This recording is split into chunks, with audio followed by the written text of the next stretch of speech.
Okay, welcome to episode 28 of Headlines and History with your host, me, John Malik. Now, what are we going to do today? We're going to talk history. So, less headlines, more history. We did headlines last week when we were talking about the Israeli pager operation.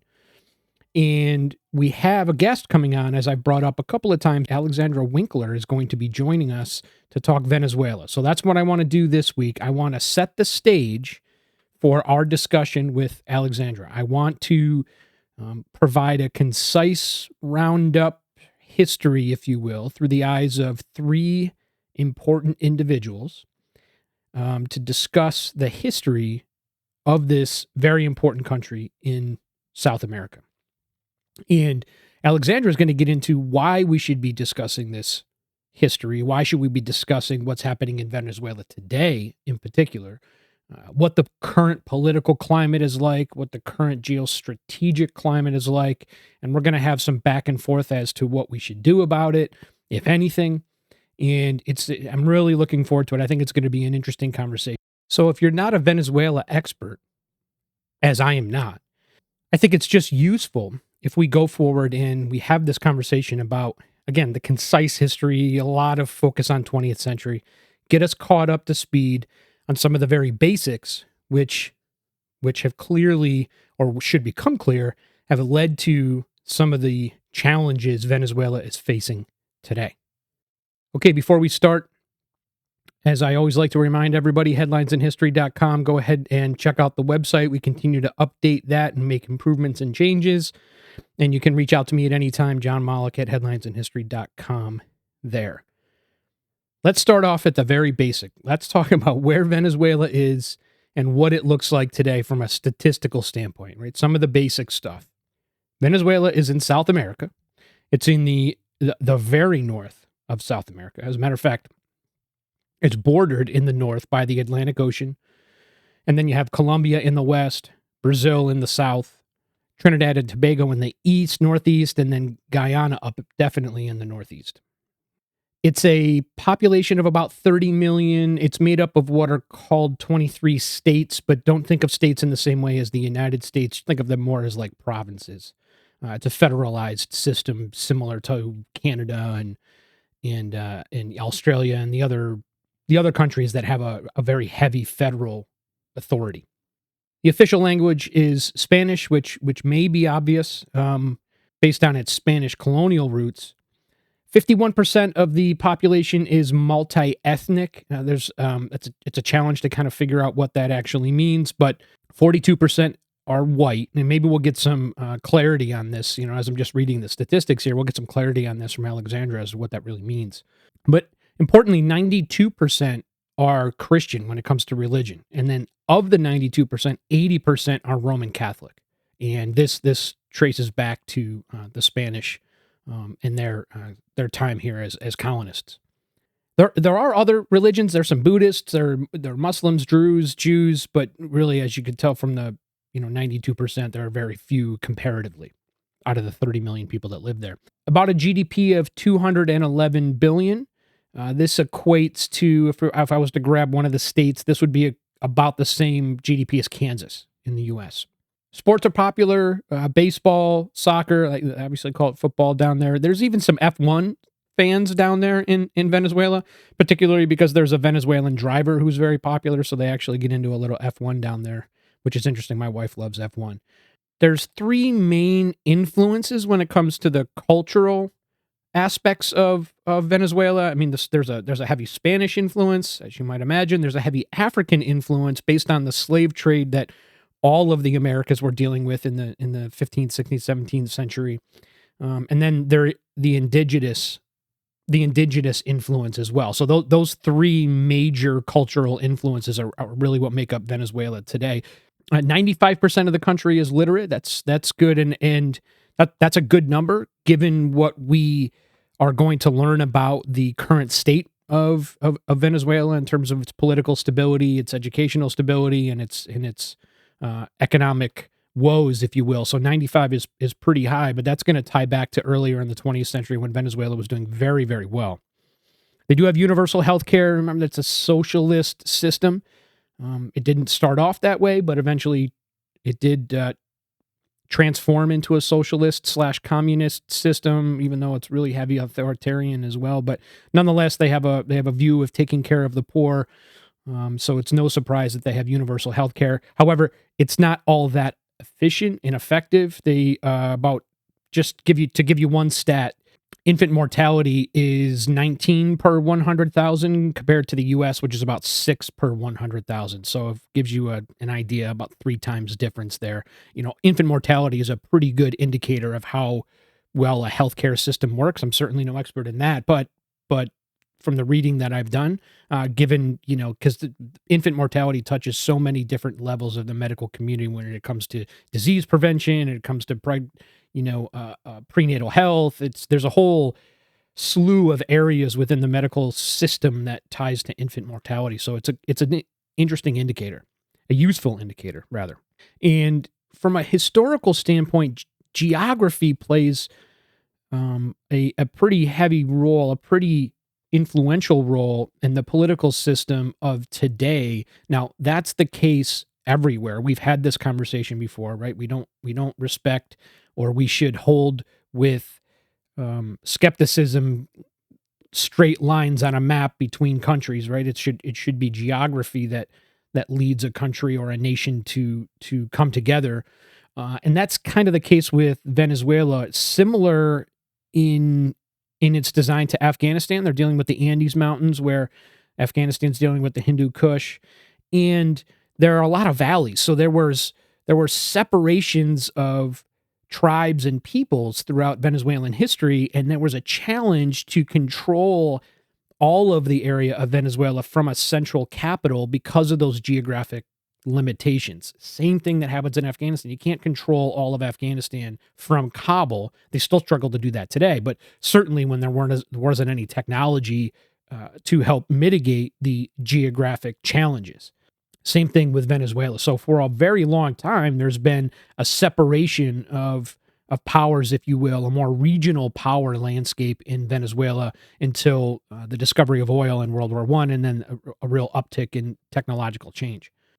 Venezuela is no different than the rest of the Americas in that the indigenous people that have been living there for tens of thousands of years, about 15,000 years ago is when archaeologists and historians believe that civilization, what we would consider modern civilization, came together in Venezuela in the same way it did similar in Iraq, where the Tigris and the Euphrates came together and civilization started there.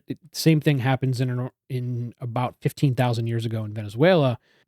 But much like it is in the rest of the Americas, today's modern political systems find their roots, their historical roots, not so much in the indigenous history, but the history of colonialism, which ties directly to Columbus in this story, much as it did in the United States. I will say one thing, and I'd like to talk to Alexandra about this. The most popular food in all of Venezuela is something called arepa, which is a maize-based flour tortilla stuffed with black beans, beef, cheese, plantains. Huge favorite in Venezuela. It's a favorite in countries that border Venezuela as well. But it's believed the recipe came from the indigenous folks thousands and thousands of years ago. So I'd be interested to talk to Alexandra about that. And, how much of an influence and how popular it really is, and what her story is and understanding of that history is. So we'll probably talk about that. But again, I said earlier, right, there is an influence from the indigenous population in Venezuela, as there is from the Spanish and then the African communities given from slavery. That isn't so much the case in the United States, if you want to look at it from a comparison. I don't think there would be a lot of people to say the generalized cultural norms in the U.S. don't really have a lot of that Native American influence. The Native Americans ended up on reservations. We all know that history. Maybe sometime we'll do a podcast on that. But unfortunately, they were separated and compartmentalized, if you will. And so we obviously enjoy our Native American brethren and who are here, and it's incumbent on us to learn as much as we can about them. But it would be wrong to say that their culture is, a large part of what our current American culture is today. And that's not the case in Venezuela.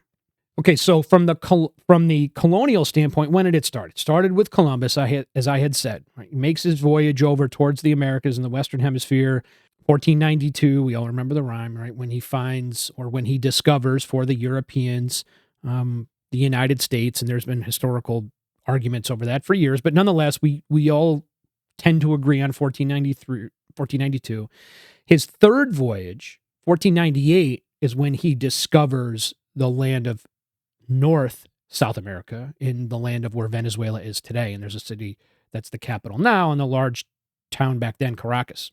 Just like the rest of the indigenous people that lived there when Columbus showed up, Columbus brought his friends, he brought his disease, he brought his weapons, he brought his culture, he brought his religion, brought all of that with him. The people that were already living in South America, not big fans, so they certainly put up a fight.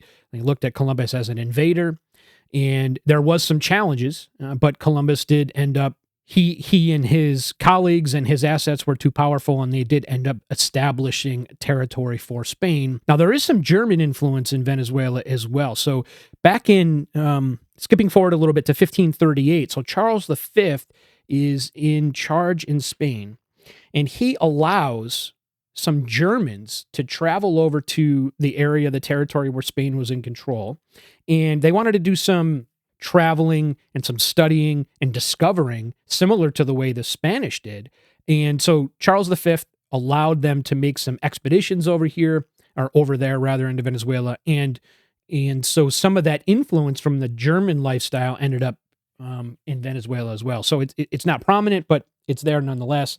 The Germans ended up losing their legal right from Charles V eventually, and a lot of them died mainly from disease. But interesting nonetheless that there was a combined German and Spanish influence in the early years, and it was the Spanish that brought Christianity, in particular Roman Catholicism, to Venezuela and the areas around Venezuela when they showed up, so they can owe that lineage to them. Okay, now I said in the beginning that I wanted to talk about Venezuela through the eyes of some leaders in its history, because we only have an hour here, and again, I'm clearly no expert, but these are three important figures I thought we could talk about that'll really help try and paint the picture of what Venezuela was and what it is today, and it all results really through a whole lot of people, but these three are really, really, really prominent. And the first, someone I'm sure we all remember from high school or middle school, Simón Bolívar. Now listen, much like I make the caveat when I'm talking about the Middle East, my strong point is not language. And so try to hold back your chuckles when I do my best to pronounce these names. It's certainly, again, it's not my strong point, but it's coming from a place of love. I assure you, I'm not intentionally butchering anybody's name. But let's get the full name of Simón Bolívar, because I think it's really interesting. Simón José Antonio de la Santísima Trinidad Bolívar Palacios Ponte y Blanco. That's a long name, and but that is his official name, but colloquially known as Simón Bolívar.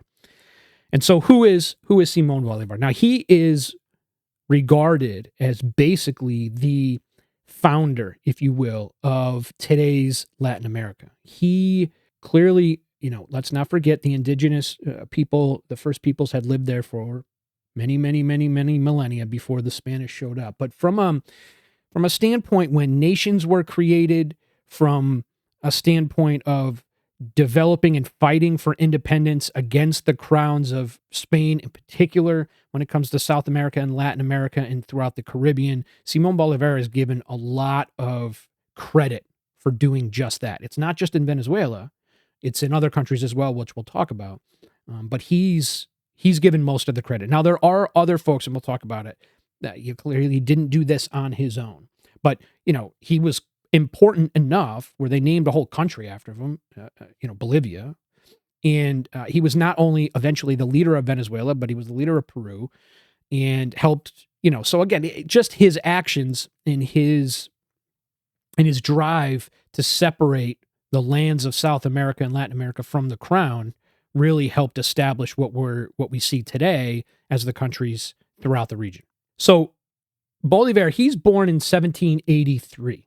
Okay, that's a time frame. Think about it. 1783 is a time frame when there's much revolution going on and a fight against colonialism and king authority, right? The crown's authority across the West. 1776, obviously, is the American Revolution. We're fighting against the crown. The French Revolution as well. And so these, and this is the time of Locke and others who are writing about democracy and republicanism and the representation of the people. And so Bolivar is born in that time frame. Not in the beginning, but obviously in smack dab in the middle of these movements. So he's born in Caracas, which is the largest city within the what would we now consider Venezuela, but in the area of Venezuela today. And he's Creole, so he's a mixed Black and European descent, particularly from the Caribbean area. So this is what Creole means. So he is a Creole. And he's born into a pretty prominent family. Now, a prominent family of those that are charged with doing all the things the crown wants within South America. So his father is well respected. He has a lot of money. I don't know, from the reading that I've done, I wouldn't necessarily call them rich. That's not the word that I had seen, but they were wealthy enough to be above middle class and well known throughout Caracas, and everyone knew who his father was. And again, they held social and political standing in the region. Unfortunately, his father ends up dying when he's 3 years old, and his mother dies 6 years later when he's 9.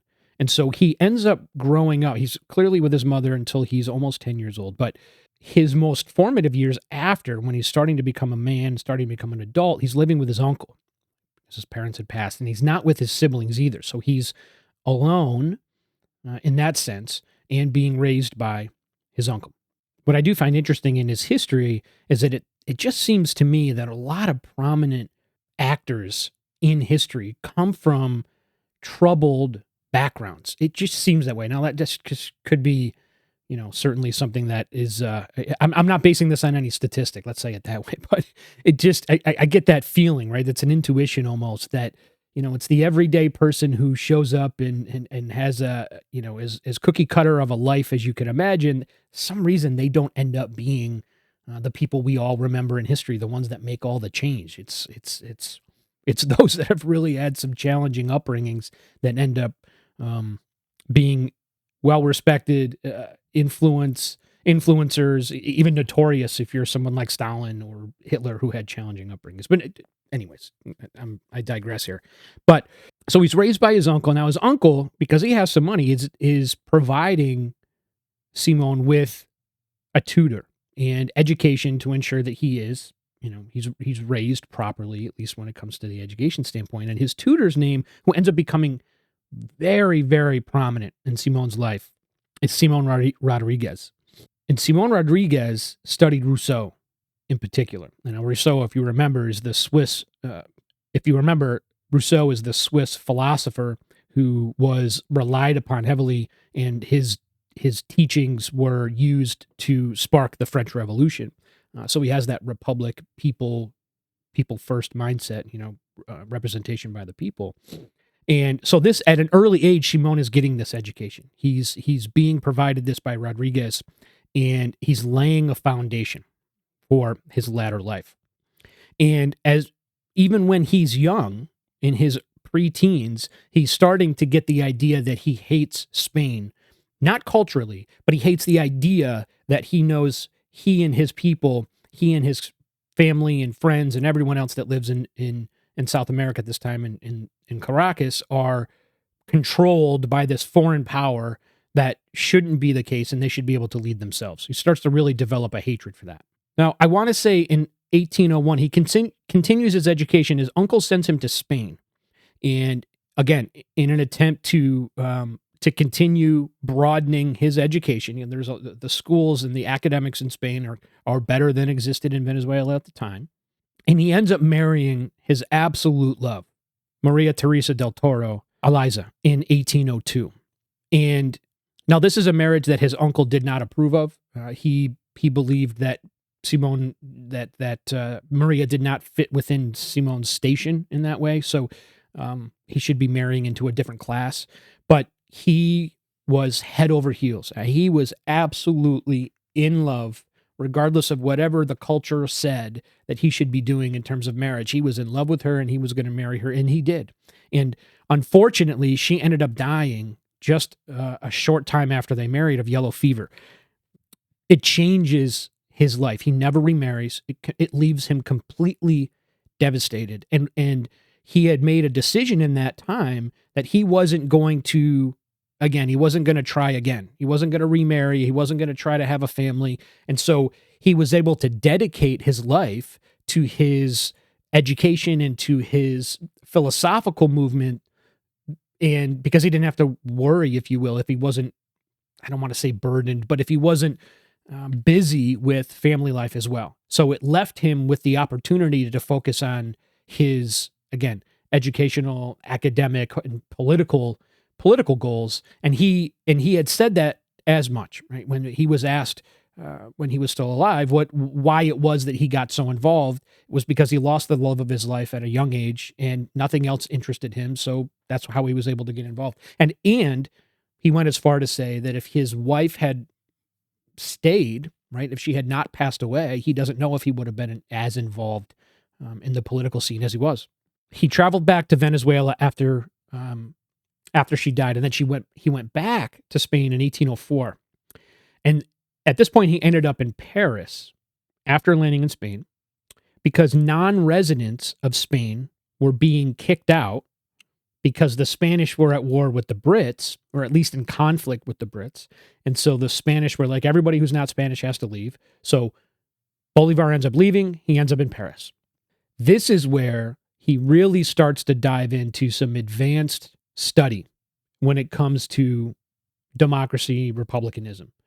Obviously, his foundation was built by his tutor back in Venezuela, but when he hits Paris, he starts reading Locke and Hobbes and Montesquieu and Voltaire even. It is at this time when he really begins to solidify his mindset. He really starts to say to himself, this is the way things should be. People should be represented by a government of their choice and not by someone that is imposed on them. And he's not doing this in a vacuum, right? We talked about this is the time when the French Revolution is going on. So it's a broad belief, and he's getting caught up in it. And in particular, clearly because that's where he came from, he's starting to now think about how he can help in some way fight for independence for his homeland. And it just so happens, while he's doing this, he meets a German scientist, Alexander Humboldt, in Paris when he's there. I want to say it was 1804 before he leaves in 1805, who convinces him that that his ideas shouldn't be just an academic pursuit, but they should be an actual pragmatic, practical pursuit. And that the colonies back across the Atlantic in South America are ripe for independence, just like France and the United States were. So he decides in that moment he's going to do something more proactive. He ends up leaving Paris in 1805, ironically, because he has a dual idea of Napoleon, who's now in charge in Spain. He respects him for the amount of work that Napoleon was able to accomplish in his short lifespan. There's no argument that Napoleon was a pretty amazing figure. Clearly, you can disagree with how he lived his life, but he was successful nonetheless. And so he had a respect for Napoleon in that way, but he also hated the way that he was working against the ideals of the French Revolution and coming back to the idea that Napoleon should be king and that he should be in charge of everything, and it doesn't matter what the people think. And so he's upset and he leaves Paris. After leaving Paris, he heads down into Italy, continues his study and research, and he wants to go home. But at this point, Spain, Germany, and Britain are fighting. So at this point, he can't get on a ship that will send him directly back to South America because of it. So he has to find a ship that's going to at least get him across the Atlantic, and he finds an American ship. And the American ship takes him to Charleston, South Carolina. After landing there, he travels the East Coast of the United States, continues to read for about 6 months. He ends up in Philadelphia, which you can imagine what that culture was like, specifically because America is starting to see the benefits of what self-government looks like. And, clearly it wasn't for those that study American history, it wasn't a straight line up in terms of progress, but there were certainly benefits coming out of the revolution.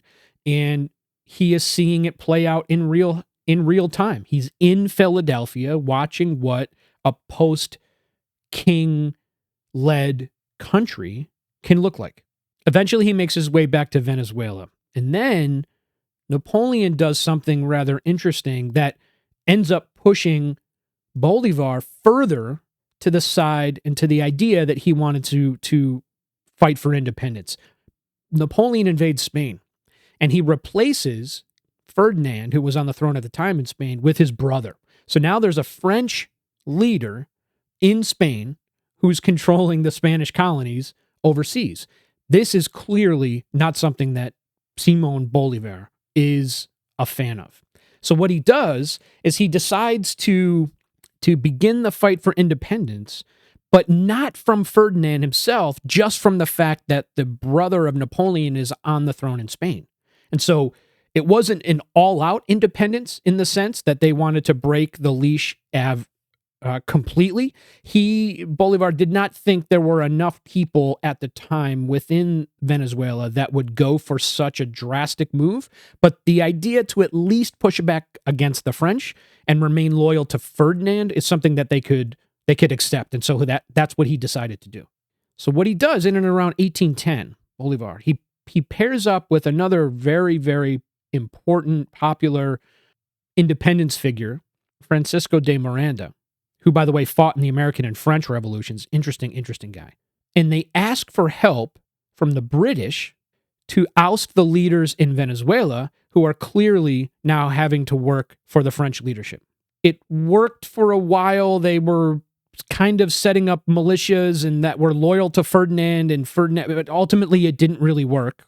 And to make a long story short, eventually Venezuela fights for its own independence aside from Ferdinand and the French, and they're able to declare independence in 1811. July 5th in particular, 1811. So to make a long story short, there are some years in between the 1811 independence and 1817 when Bolivar actually ends up becoming the leader of Venezuela. He ends up moving to Haiti and making promises that he would abolish slavery back in Venezuela. He received some support to actually take the leadership role himself in Caracas, and a lot happens. But nonetheless, he ends up back in Venezuela in 1817. That's when he becomes the de jure leader in 1817. Then 1819, he does something that he isn't, he's complained about for years, and he turns around and he invades his neighbor, New Granada. Now, New Granada at that point was a combination of Colombia and Panama. And he wins, and then he ends up creating a much larger country called Gran Colombia. He fights and he wins independence at that point for Peru, Ecuador, and Bolivia, a country named after him. He eventually resigns as the leader of Gran Colombia because he's not able to keep the country as peaceful as he wanted to and as stable as he wanted to. And he ends up dying. He ends up dying in 1830, December of 1830, at the age of 47, of tuberculosis. I have a quote here that I want to share with you because I think it's very good. So in her biography, Maria Arana, she captures the scale of his success when she says, quote, single-handedly conceiving, organizing, and leading the liberation of 6 nations, a population 1.5 times that of North America, a landmass the size of modern Europe, end quote. So clearly, Simón Bolívar's legacy is astounding. And what he had done during his lifetime to help fight for independence, have countries named after him, is, certainly wasn't a perfect human like anybody that we typically venerate in history, but certainly did a lot to help push back against the crown. I'll give you an anecdote really quick to describe how what kind of a person he was and how people felt about him, particularly after he had ruled. He became the leader. So one of his closest friends tried to assassinate him because his friend had thought that he was becoming too much of a singular authority.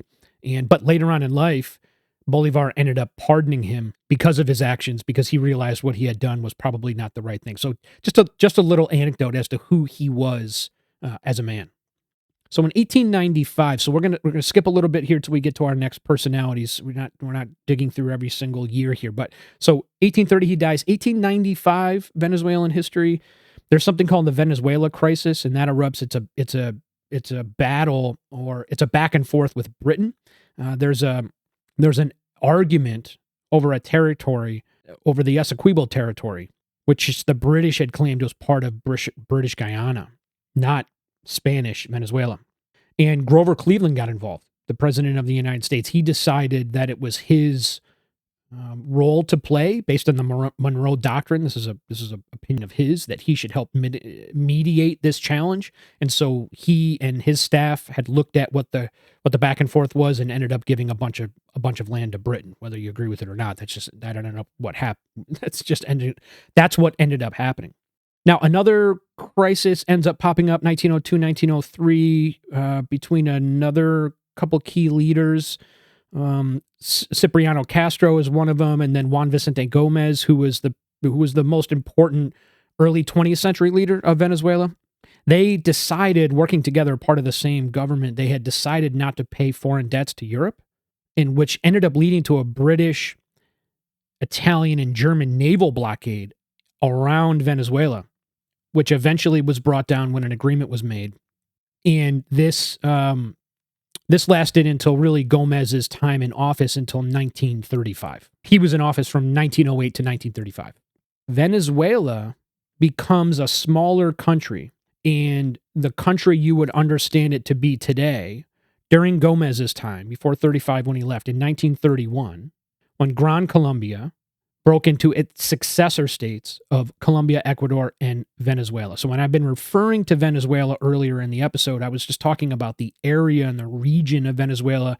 Sometimes it was part of Gran Colombia and it had more property or whatever. But now when I refer to Venezuela, I'm talking about the country that you pretty much see today. And that came about in 1931. Now, again, Venezuela will still claim that it had independence in 1811, and it did. But again, it just didn't look like the Venezuela you know today. Now, after Gomez in 35, a dictatorship takes hold, some strong authoritarian government out of Caracas. And also, Venezuela is doing relatively well economically, and so there's a lot of migration from other Latin American countries. And so Venezuela begins to diversify a little bit, and Colombians are coming, and Ecuadorians and others, and they're Peruvians, and they're filtering into Venezuela, really changing a little bit of the landscape culturally. Eventually, some Democrats end up taking over in 1945. And so at 45, the government in Caracas turns from dictatorship to democracy. And actually, Venezuela holds its first free, if you will, free and fair democratic elections in 1947, which was a huge win right after the end of World War II.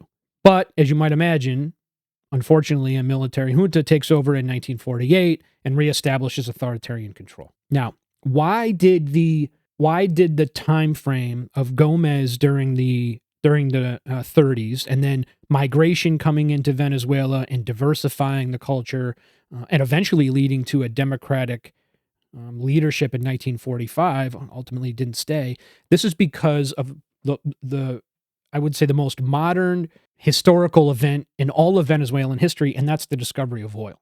And this happens during the time frame of World War I. So going back a little bit into the pre-Gomez days, oil is discovered. Venezuela has the largest verified oil reserves in the entire world. This is what's identified in the time frame of World War I in the early 20th century. 303 billion barrels of oil, according to today's OPEC numbers, are believed to be in Venezuela. And I'll give you some context. 267 billion Saudi Arabia, 208 Iran, 163 Canada, 145 Iraq. America's ninth in the world with 55. Venezuela, 303 billion. More oil, verified oil, than anybody in the world.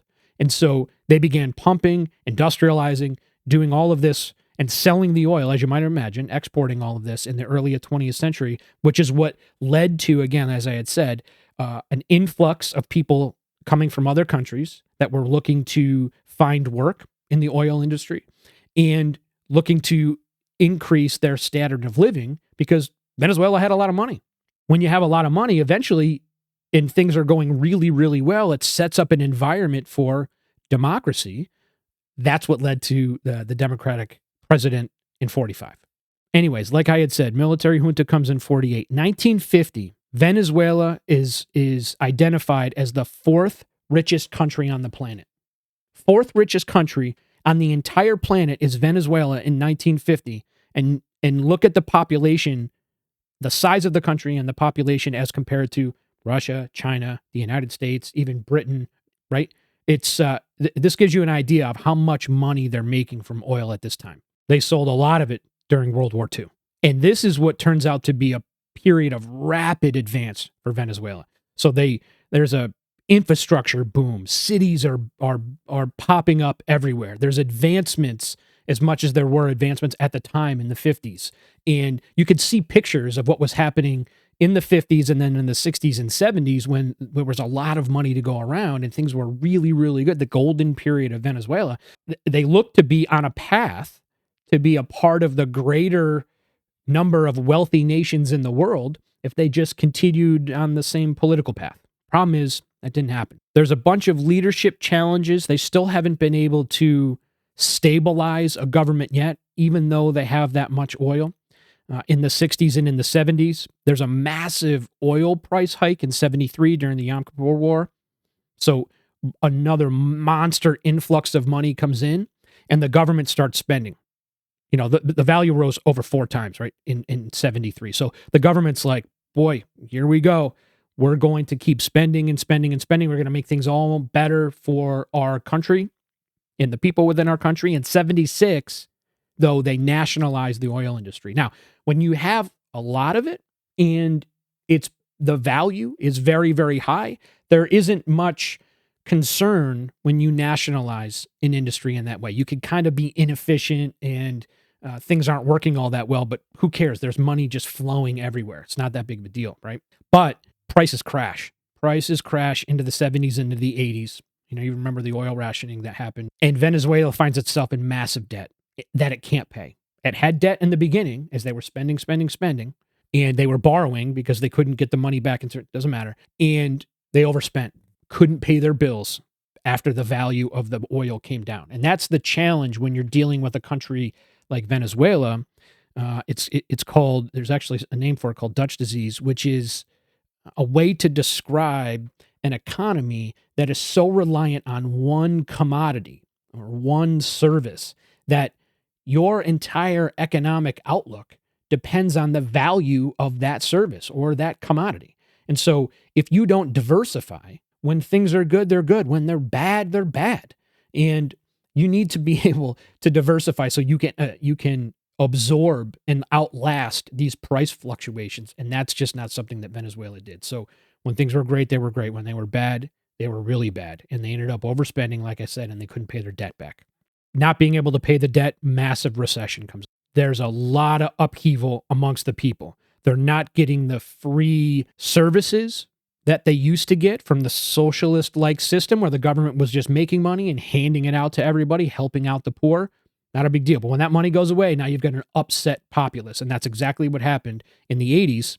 And there was which led to a 9-day massacre, really, in 1989 between the government and the people, where many civilians were killed. And this led to our second individual that is really prominent in the story of Venezuela today, and that's Hugo Chávez in 99. So he attempts a coup in 92, but he eventually becomes the president in 99, and we'll talk about that. So oil rich, early 20th century, doing well. They sell a bunch of oil during World War II. Things are up, particularly in the early 70s. Lots of money to be made. Crash comes into the 80s. Crazy fighting between the government and the people. What do you have when you have instability like that? You have power players that end up rising to the top, and they ended up filling the vacuum. And this is what happens with Chavez in 99. So who is Hugo Chavez, the number 2 individual we're talking about today? So he was a Marxist and someone who hated the current, in his time, Venezuelan leaders in a very similar way that Simón Bolívar did when he was living in Caracas in Venezuela. But opposite in the sense that he felt that the solution, he being Bolívar, felt the solution was representative government, even though he ended up being kind of a tyrant when he was in power. But nonetheless, this is where he studied, Hobbes, Locke, that kind of thing, and looking towards a republicanism where Chavez grew up in the Marxist mindset and decided that to get rid of the power structure in charge at the time was to move more left, not so much right in the sense, in Bolivar's sense. He was born in 1954, Chavez was, in a poor town outside the city, 6 siblings, all boys, not a lot of money. He was the eldest. And so he and his brother were sent by his parents, who were school teachers, by the way, sent him and his brother to live with his grandmother. So he was brought up and went to school under the guidance of his grandmother. And his grandmother is what taught him to be interested in politics and history. That's what she had pushed on him. And so he, from an early age, from his grandmother, had an idea of what politics can do for people. At the same time, as a young boy, he was taught by a local teacher the idea of Marxism, who brought it back from Germany, Karl Marx, the whole nine. And so, again, much like Bolivar, who was taught to go one way, Chavez was taught the opposite way. And he believed that a Marxist utopia, if implemented well, would be the benefit, would be for the benefit of the Venezuelan people, helping the poor and creating a flat society, if you will, a classless, equal society, which we all know when Marxism is implemented, that never turns out. But nonetheless, he was an ideologue and he thought that was the case. He started to believe in a movement that would be Marxist, based on Marxism, led by himself and others, that he was calling the Bolivarian Revolution, as a way to make a connection back to Simón and say that I am like him in the sense that I want to present a new style of life and a new type of government that will benefit the people. In particular, he really likes a guerrilla group by the FALN, who's the brainchild of Fidel Castro out in Cuba, which is communist and Marxist based, and he identifies with that movement and decides that that's the route he wants to take for Venezuela, something akin to what Castro is doing. Now, he didn't really like his time in the army. He ended up joining the army in 1971, not because he really liked the army, but because he wanted to be a baseball player, interesting enough. So he has this love for politics and history and stuff, but he was really an avid baseball player. And he thought that if he joined the military, he would go to the academy, which he ended up doing, but going to the academy, and they had amazing baseball coaches. So he's like, these guys are going to get me to where I got to go. Turns out, Chavez is not the baseball player that he thought he was, and he wasn't going to go anywhere. But he did finish his time in the academy close to the bottom of his class. He wasn't a brilliant academic, that's for sure. And when he was done with his service, he was looking forward to getting out, but that political and historical draw was still pulling him back in, because he thought, you know what, why get out when I can use the military to my advantage if I want to do this thing like Castro did? If I want to set up a guerrilla movement, Marxist-based, to take over and oust the leaders of Venezuela at this time, I can do it through the military. So he stays in. He eventually grows power. He makes and develops relationships with senior leaders within the military, and he eventually tries a military coup in 1992. He was able to get enough individuals that had enough access to tanks and other munitions and in certain units, whatever. But he ends up attempting in 92, but he loses. He didn't have enough of the military support. So he loses, but he's able to stay in the military because of how powerful he is. So they basically just decide, well, we're just going to let bygones be bygones in a way, because he had still had so many supporters. But he tries it again in 1999 and it happens. And so he knew he just needed some more people. He needed some more time. He needed some more influence. So he worked over the next 7 years and he got what he needed. So now Hugo Chavez is the president of Venezuela. And the first thing that he does when he becomes president, he's going to do the same thing that other authoritarians do. He's going to have a constitutional referendum. He's going to decide, now's the time I got to change the Constitution to give myself some more power. He does that. He wants to increase presidential terms, term limits. He wants to reduce congressional power. He nationalized more of the land and the businesses, seized land from local officials and farmers, which increased corruption dramatically. We have a lot of technocrats running out there saying, I got to seize your land for the government, but hey, maybe I'll only seize half of it if you give me a couple of dollars. Corruption runs rampant. Investors, and it really creates a big problem for those that were having their land seized. They weren't interested in that, right? They They certainly had invested in their livelihoods, the farmers, for decades and decades, and now they just literally lost everything because the government came in and just took it. And they nationalized the farmland and said, okay, now the government owns this and we're going to make it more efficient. Definitely did not happen, became less efficient, obviously. So at this time, he being Chavez, continues to talk more about this Bolivarian revolution, and he does it with the guise of democratic ideals. He says that Bolivar was democratic leaning, and he was all about reducing the amount of corruption, which is one of the biggest issues that they had with leadership, Bolivar and Chavez. But Bolivar was a democratic with a socialist foundation. So we're going to implement this socialism style economy, but it's really about freedom as well because it has less corruption. Right? This is kind of what he's selling to the people.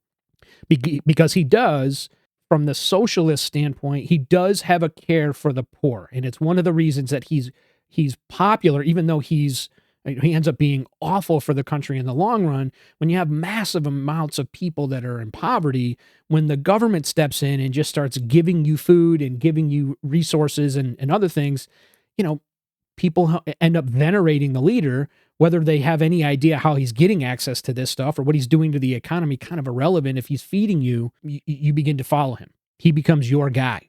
He has a little bit of a challenge in 2002. As a matter of fact, he's kind of booted out of power, if you will. He actually was sent to an island for a couple of days and then he was brought back. But because not everyone liked him and he was making changes within the Constitution and asking for referendums and reducing power. So there were people in Venezuela who were like, listen, this guy's getting a bit too nuts. So he ends up, again, being kicked out for a couple of days in 2002, but returns after he promises to make things right. But as you might imagine, what do you think he does? He actually increases the amount of nationalism. He starts to nationalize more industries. At one point, he ended up firing 50% of the workforce of PDVSA, which is the state oil company. It ended up being about 18,000 people that he let go and then replaced them with loyalists. What did he do now? That's the only income, any relevant income that Venezuela has, is the sale of oil. It remains that way into the 2000s. And so by replacing half of the workforce at PDVSA with loyal individuals, he now controls the money. It's not a part of the greater economy, if you will. It's his money. And he's going to spend it as he feels is right. And he does. And he does end up giving more money to the poor. But he also uses it for bribes, through his cronies, for more local control throughout Venezuela.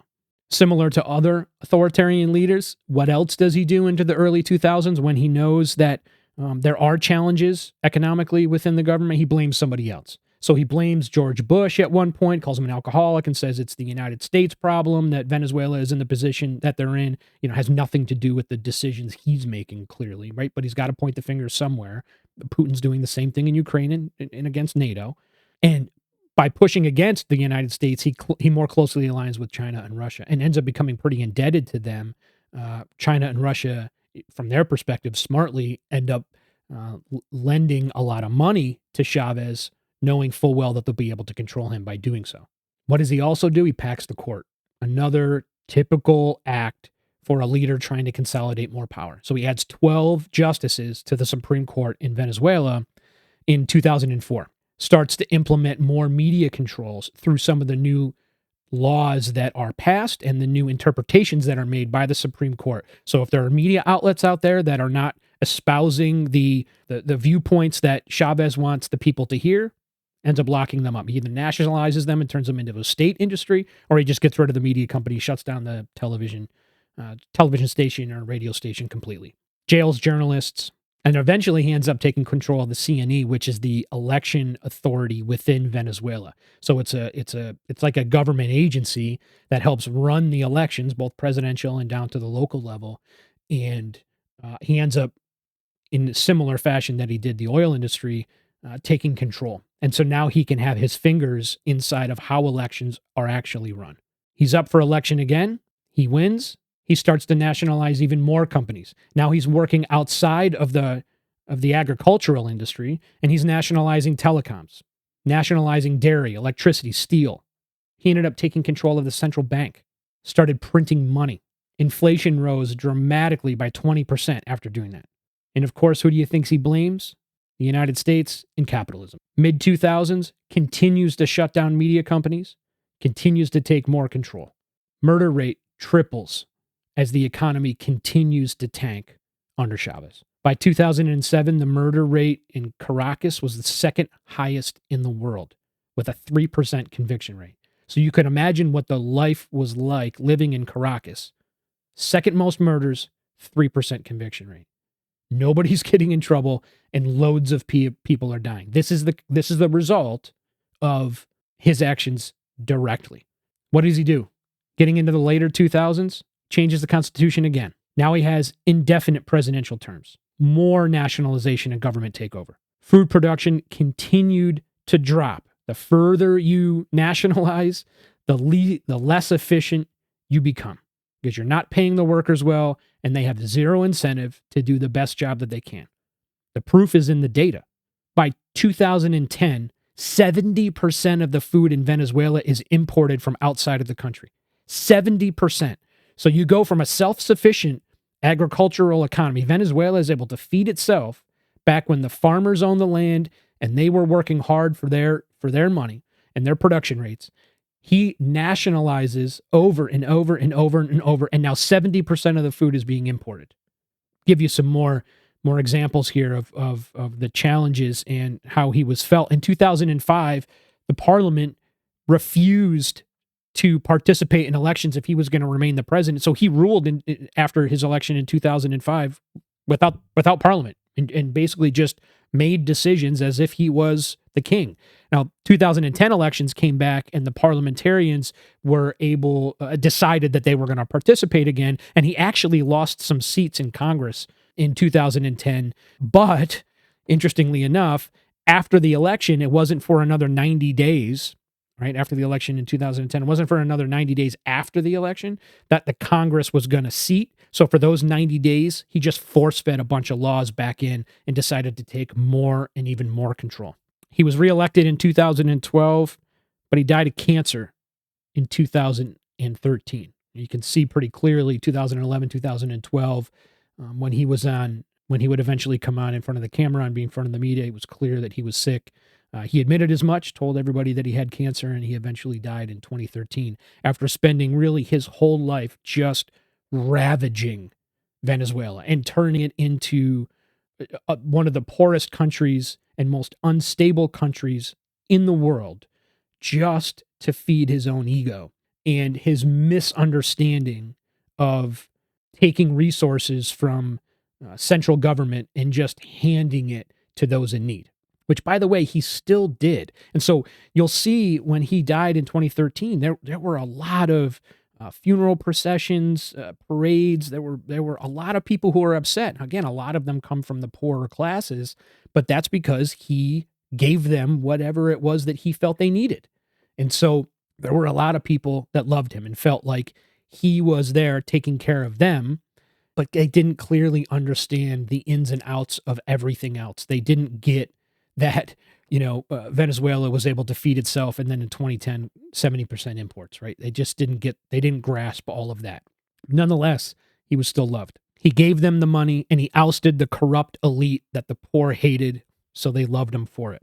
But he could have done so much more. While he was in power for 14 years, Venezuela brought in approximately $1 trillion in oil revenue. $1 trillion in oil revenue during the time of his reign, if you will, for 14 years. And they went from the fourth wealthiest country in 1950 till he died in 2013 as one of the poorest. And even though he claimed many times through speeches that being rich was, quote, evil and inhuman, he died a billionaire. Many times over, died a billionaire. He wasn't interested in really helping anybody else. So what happens after Chavez dies pretty abruptly? When I say abruptly, I mean, from a couple of years, right? I mean, but abruptly nonetheless, right? In 2010, for example, many thought that Chavez was going to be ruling for a much longer time. So it wasn't that much time in terms of your political calendar to have to find a replacement in 2013. And so elections are held, and we now come to our third person, which is Nicolás Maduro, and he wins. And he uses Chavez as a springboard, if you will. Now, Nicolás Maduro ends up being part of Chavez's political system for years, and he ends up really venerating him. He looks at him as also as almost above human, as angelic in a way.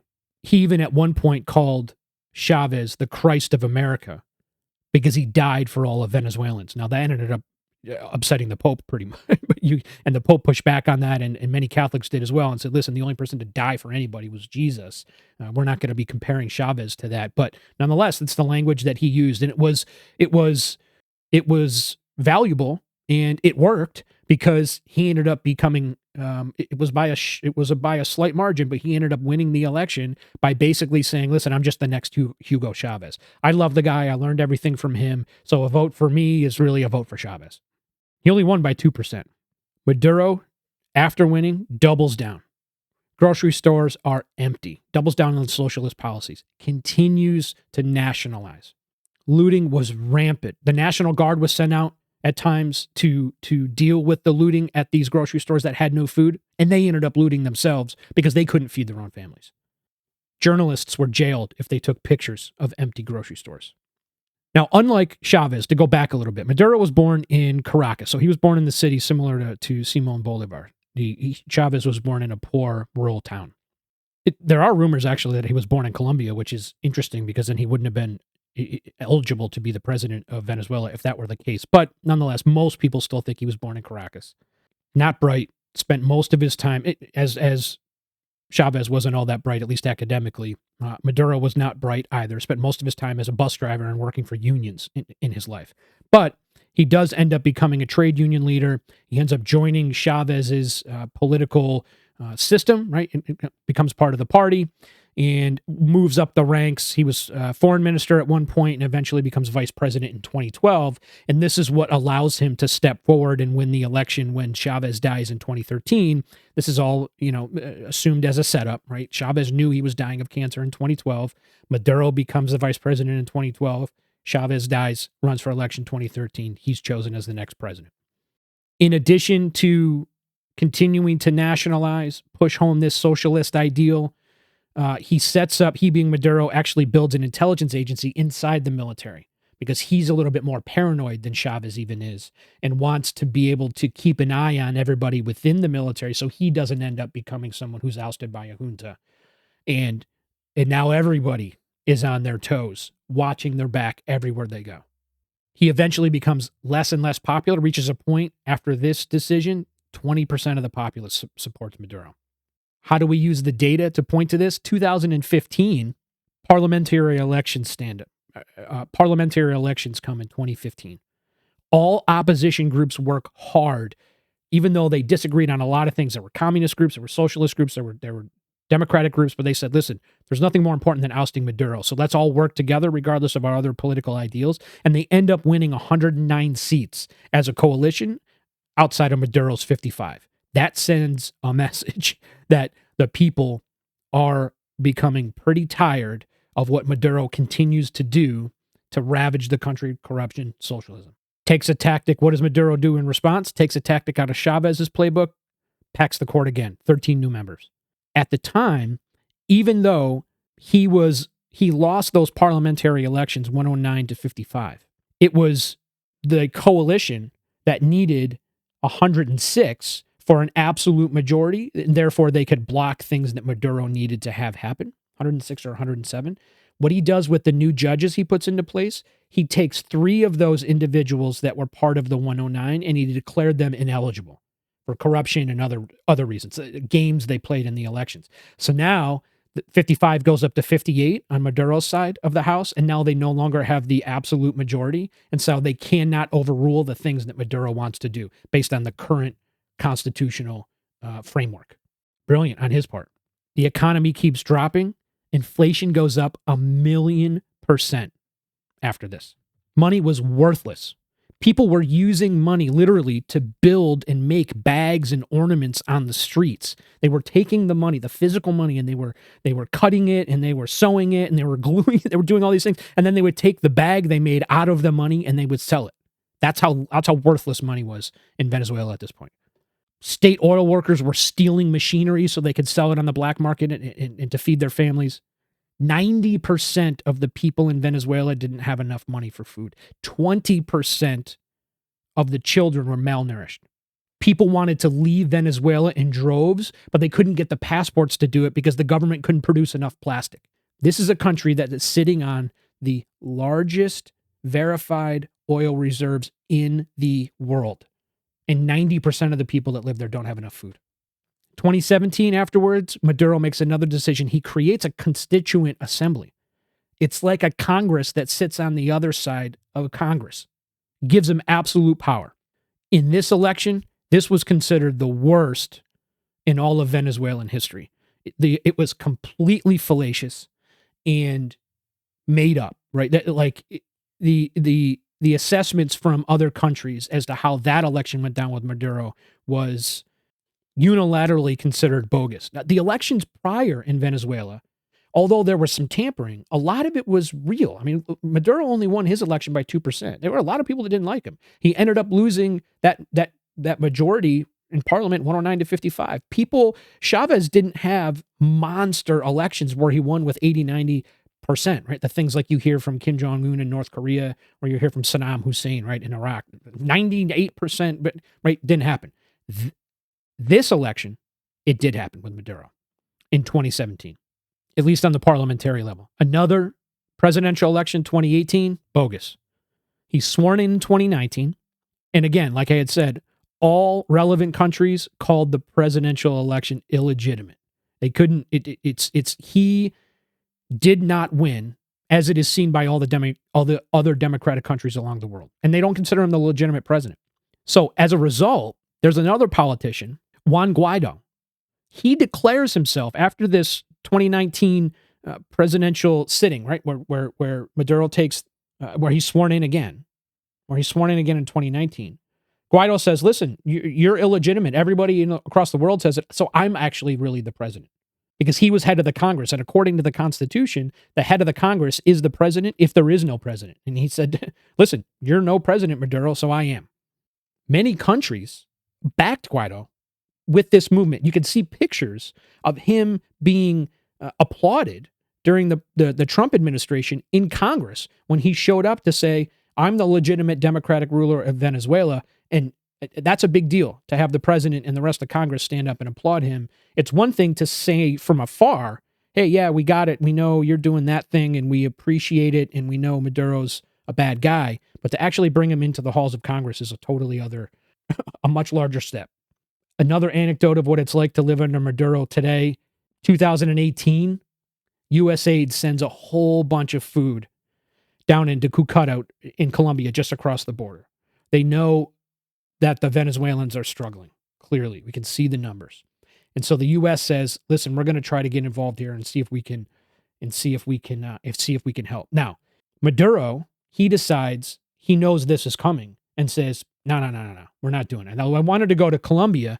The United States wanted to send the food to Colombia because they knew Maduro didn't want it. So they send it to another country, and hopefully they can use the opposition that lived within Venezuela to get the food in and give it to the people. Maduro ended up coming to the border and having his military fire tear gas at the USAID workers, and all the food ended up rotting and it never got into Venezuela. Maduro's claim, was that the United States was using that as a way to oust him. They were bringing in this food to say, listen, Maduro can't even feed you. The opposition leaders can feed you. Here's all the food. And then hopefully, give rise to a military movement, an uprising by the people to oust Maduro. And so that's why Maduro decided not to give the food to the people. But nonetheless, what a perfect example of how paranoid and disinterested Maduro is and what really happens to the people of his country. Because even if you did think that it was somehow dual purpose when you're bringing that food in from the United States, the fact that you didn't let any of it come in to feed anyone means you're just not interested in taking care of anybody. Okay, listen, we've gotten to the hour time frame. talked about Simón Bolívar, we talked about Hugo Chávez, and we talked about Nicolás Maduro. Hopefully you got a little bit of an understanding of how Venezuela started, where it got through in the 20th century, oil boom, World War I, spend a lot of money, crashes in the 80s, Chavez takes over, Maduro takes over after Chavez, socialism devastates and ruins all of Venezuela. Now we're up to today. And I say today, I mean the last, 5 years. And so it's now time for this non-expert to turn the page and invite Alexandra Winkler onto the show so she can give us the actual understanding of what's really happening. And I'm really looking forward to that. So I don't want to give any more history, and I want to talk about anything that's really happening today. There is a lot of stuff. But let's use this context that we had today to really better understand what's happening when Alexandra comes in. Okay. I hope you really enjoy that next week. All right. Headlinesinhistory.com. Be sure to visit. Again, we continue to update the website there. You can visit the Patreon if you'd like to support the show. I'd be really, really grateful. We've got a donation tier there, $3 a month. You want to throw me $3 a month so I can continue to do this thing, I'd be very grateful. Certainly you don't have to, but nonetheless, headlinesinhistory.com. You can reach out to me at any time, contact, interviews, whatever. John Malik at headlinesinhistory.com. Thanks for taking the time today, and I hope to see everybody again next week when we're talking to Alexandra.